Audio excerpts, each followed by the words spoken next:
So first of all, yes, it's not related. Your spiritual, your spiritual attraction and your physical attraction, they don't have to come together. You might feel very, very attracted to, the teachings of your spiritual teacher, but not necessarily feel a physical attraction with them. Or you might feel a very strong physical connection with someone, but just not feel spiritually inspired. It is very possible. Now, that doesn't mean that you cannot learn these things. You can. You can have an amazing spiritual connection and grow into also having an erotic connection through that. You can have a wonderful physical attraction, and with a lot of sublimation and willingness to rise in love, to learn to alchemize your desires and so forth, you can grow into a wonderful spiritual connection. The question is always if you really have the patience and the aspiration that it takes to do that leap, because it is a massive endeavor to, sort of grow into these aspects. Now, with a very personal question that was asked, it is sort of going into a similar direction. So there is a wonderful physical connection, even emotional connection. I understand, or I sense at least from what you're writing, that there is love, that there is beauty in your wonderful relationship. And then there's the aspect of the spiritual path and what you want to acquire individually on your spiritual path, and maybe also in a couple. So the importance here is to understand what do you really want. To try to bring someone to the path, it's impossible. It's also not your job. Your job is to walk your path. And then if you are walking your path and you become a radiant example of beauty, of inspiration, people will want to be on the path with you, especially people who love you. Of course, you can always share the wonderful experiences you have if there's openness from the other one to hear them. Of course, you can suggest to meditate together or to have wonderful moments of invoking active love together. There's a lot of possibilities of bringing in the values of spirituality into your couple life without dragging the other one by the hair onto the path. It is very possible. The most important thing that holds a couple together is love. If you can manage to nourish and grow the love between the two of you, it is not so relevant what part is who on.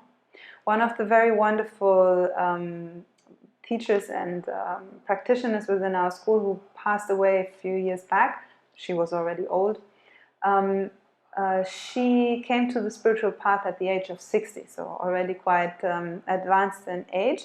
And she was married for many years and lived a very normal Romanian life. And she had this consideration as well. Her husband was not at all interested in spirituality.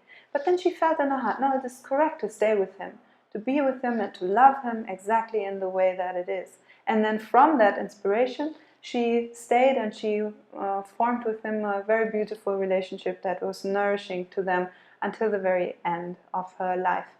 So it is possible, but it should not come from a fear that you can't find someone else, from a fear that then you will, I don't know what, be alone, or it will be the wrong thing, or this or that. Take time, contemplate your heart, allow yourself to have a free decision. You don't have to stay with anyone, and you don't have to break up. Sit with it. Contemplate what is going on. Contemplate your own path. How do you wish to walk your path? And then make that a priority. And then see if your relationship also feels inspired by that or not. And then see if you are willing and able to just love and to learn to love the people that you love, not because they are a certain way or they do certain things, but just because you love them. In the last question, it was this idea of what to do with a new lover, and basically same rules apply. You cannot force someone onto the path, but of course you can stay very firm with your wishes for the path.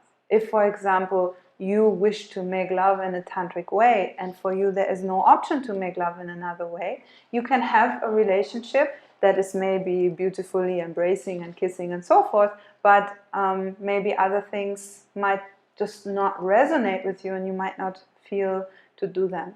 Again and again, the most important thing is look towards where you want to go. Look towards your high aspirations, to your high spiritual goals. Look towards God. Look towards how you wish to live your life. And let the other one be who they are. And love them through it. And then, of course, if they are inspired, it's interesting what you are telling them about your aspirations to live a tantric lifestyle, to have tantric lovemaking and so forth, then be a wonderful example also in explaining and teaching and guiding them step by step. If you wish to see a very wonderful example, it's in the movie Don't Look Down. It's an Argentinian movie who shows a woman initiating a young man into tantric lovemaking. There is nudity, I'm just saying, but it is not now extremely, I don't know how crazy movie. It's an artistic, sweet movie which has a very beautiful storyline as well, and it's about love and eroticism and about growing up and about mourning and grief, and it has many different aspects to it. But this woman is making such a beautiful example of how to initiate someone into the art of love. Hey guys, if you like this video, make sure to like and subscribe to our YouTube channel for more content on spirituality, Tantra and more. And if you want to sign up for our online classes or for our retreats, you can see our website on the description below.